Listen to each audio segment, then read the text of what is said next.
Salut tout le monde et bienvenue dans cette nouvelle vidéo consacrée à la création de cache en moins de 4 minutes.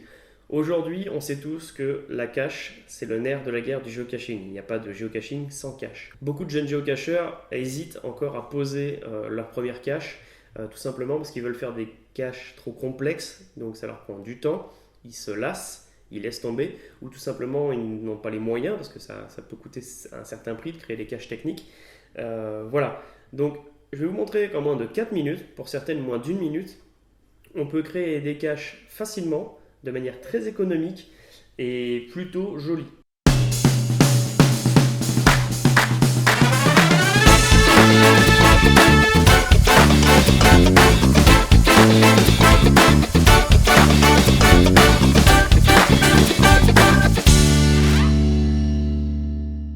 Principalement, on commence tous et on a souvent commencé par la pose en fait de caches qui sont issues de tubes de médicaments, que ce soit du Doliprane, de l'Aspégique, tout ce qu'on veut, des vitamines. L'avantage de ces caches par rapport aux caches de type boîte de pellicule, c'est qu'il va y avoir ici un absorbeur d'humidité donc qui va être intégré à la cache. Elles sont un peu plus épaisses, donc elles ont tendance à être un peu moins vite rongées. Donc quand on les pose en forêt ou dans des milieux comme ça où il y a des rongeurs.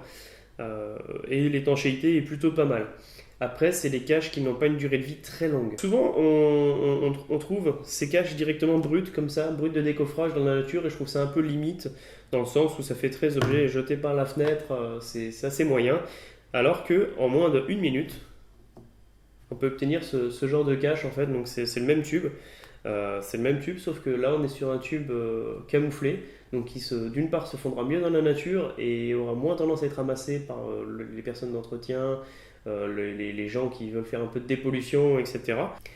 Alors, pour faire une cache camo comme ça, en fait, il vous faut simplement une seule chose, enfin deux, on va dire une boîte de médicaments ou autre, et du scotch de style un peu Chatterton, camouflage qu'on peut trouver en fait dans des magasins de surplus de l'armée ou sur Cache Village par exemple, qui est un des fournisseurs officiels du géocaching en France.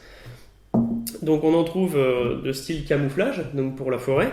On en trouve également de style un peu métallisé ou un peu plus sombre pour par exemple des caches aimantées derrière des panneaux de signalisation ou derrière des gouttières.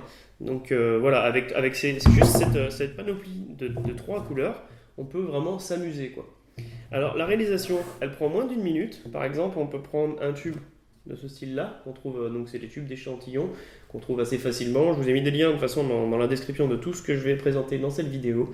Donc pour faire une cache de ce style-là, on vient simplement prendre notre scotch.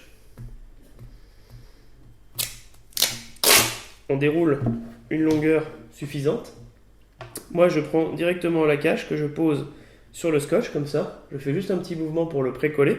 Et comme c'est un peu le principe du Chatterton, c'est un peu comme du tissu, ça se déchire. Donc ça se déchire assez droit. Et après, tout simplement, je viens rouler ma cache. Voilà, comme ceci. Je viens ici la pincer de manière à avoir un tube. Et avec un ciseau, je viens faire quelques petites incisions. Donc ça fait comme des petits volets. Vous voyez, ça fait des petits volets. Je viens écarter avec mon doigt tous les volets sauf un seul que je viens appliquer dans le fond et je fais de même avec tous les autres.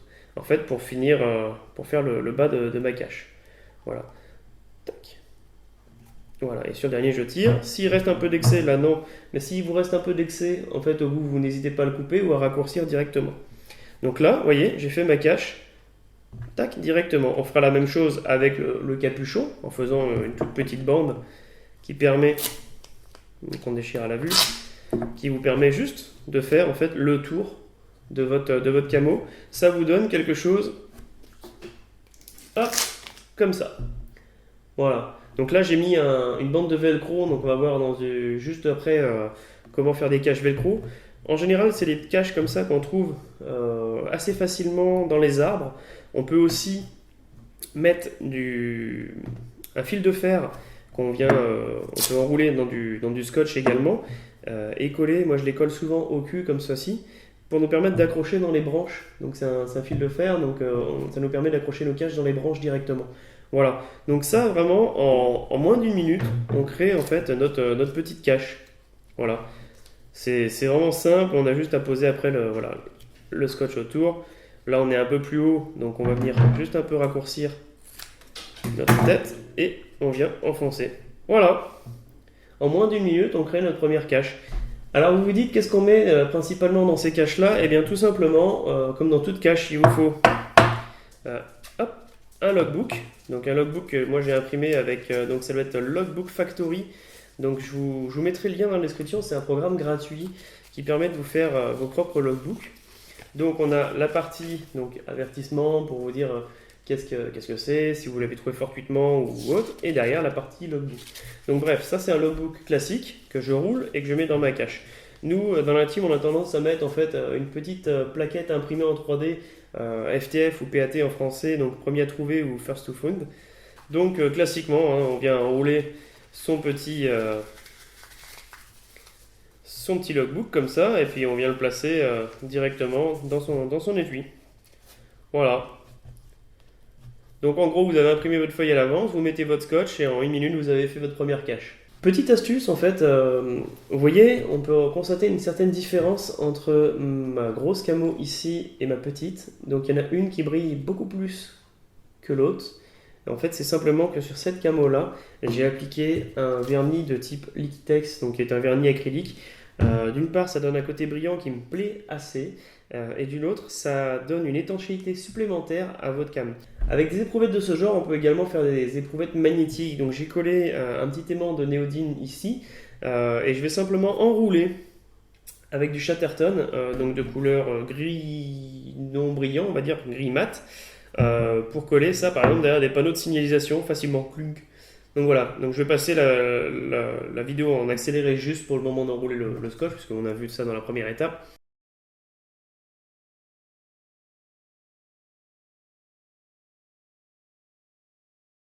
Alors comme vous avez pu le voir, j'ai pas coupé ni enroulé le scotch de la même manière, tout simplement à cause de l'aimant, comme ça fait un surplus, d'épaisseur, le scotch quand on le met à l'horizontale, on va dire, ne ferme pas, c'est-à-dire que les deux jointures vont se retrouver à 1 cm d'écart.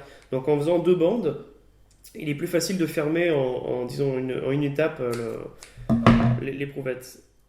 Hop, donc là, je viens couper, donc je viens mettre un dernier bout comme ceci, et je viens créer deux petites coupures, donc qui vont me permettre encore une fois d'ouvrir, de poser et de fermer parfaitement mon éprouvette.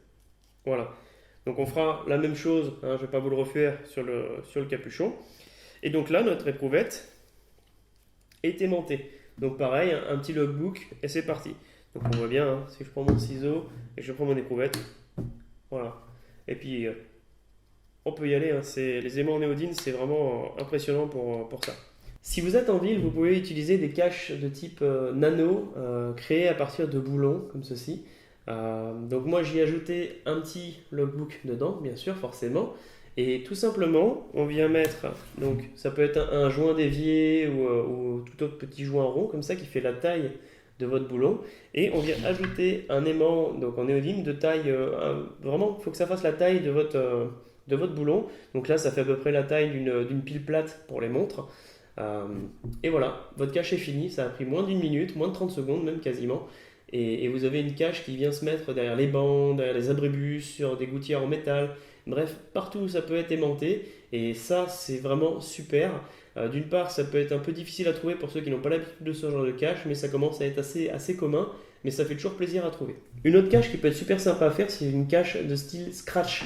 Donc moi, j'apprécie énormément ces petites boîtes, qui sont des boîtes plates dans lesquelles on peut mettre facilement un logbook, un jeton ou des choses comme ça. Et en fait, je viens mettre ici une petite bande de velcro. Donc du velcro comme ceci, en bande, un autocollant. Prenez un velcro de bonne qualité, n'achetez pas le premier prix qui va tendance à se décoller avec l'humidité. Je coupe une petite bande, pas très grande. Voilà. Et je viens apposer simplement sur le toit, sur le dessus de ma boîte, la partie du velcro.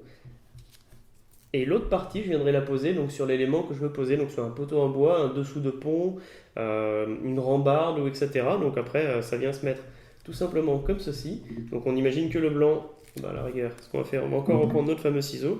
Donc là, j'ai collé mon scratch, et puis en fait, il n'y a plus qu'à aller prendre, en fait, tout simplement, voilà, la boîte. Donc pour rappel, le velcro, j'en avais mis également sous un tube camo. Donc moi principalement ces tubes camo, je les mets derrière des poteaux en bois. Sur les pistes cyclables par exemple, quand il y a un peu de végétaux autour du poteau, je viens coller ma bande velcro ici sur le poteau et je viens appliquer tout simplement ma cache comme ceci. Petite astuce également, le couvercle étant ici et souvent les couvercles étant, comme on peut le voir sur celui-là, creux, pour éviter l'accumulation d'eau ou de rosée, je mets tout simplement ma cache le cul vers le haut. Voilà, c'est une petite habitude à prendre avec la plupart des caches que vous posez à la verticale, c'est de protéger en fait l'ouverture là où il peut y avoir une accumulation d'eau. Si vous avez une balle de tennis chez vous, n'hésitez pas à en faire une cache. Effectivement, on va utiliser une balle de tennis plus un petit contenant, donc ça peut être une petite boîte à échantillons comme ceci en plastique. Et dans cette balle, on vient simplement créer une incision. Donc moi, j'utilise en fait un scalpel on va dire de papeterie. Et je viens simplement créer une incision pour permettre aux gens, en appuyant, d'ouvrir en fait simplement la balle. Alors vous pouvez faire l'incision le long du trait ou en long, enfin ça c'est vraiment comme vous le voulez. Donc on vient, tac, renfoncer le scalpel et après, tout simplement,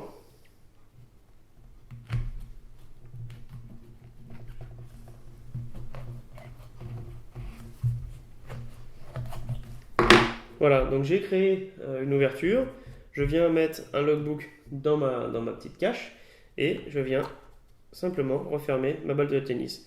Donc, vous vous en douterez, vous pouvez faire ceci ou la laisser telle quelle. Moi, c'est une balle de tennis de petit prix, donc c'est pas une vraie balle de tennis, elle a tendance à s'ouvrir un petit peu. Mais j'ai testé sur des grosses balles de tennis et ça reste vraiment impeccable. C'est une cache qui est plutôt originale et je trouve que ça fait toujours sourire de tomber là-dessus. N'oubliez pas, ouverture dit retombée d'eau à l'intérieur quand il pleut, donc n'hésitez pas à la mettre tête vers le bas ou simplement à la mettre dans un endroit où le ruissellement d'eau ne stagnera pas autour.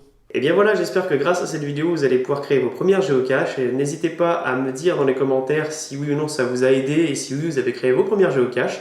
J'en profite aussi pour vous parler d'un petit concours que je vais faire, en fait tout simplement, sur la page Facebook.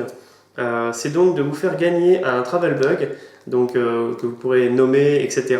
Donc en fait c'est au 50e abonné de la chaîne YouTube, je proposerai un tirage au sort sur Facebook et je contacterai le gagnant pour lui envoyer ce travel bug. Si vous ne voulez pas manquer les prochaines vidéos de la chaîne, n'hésitez pas à vous abonner ici.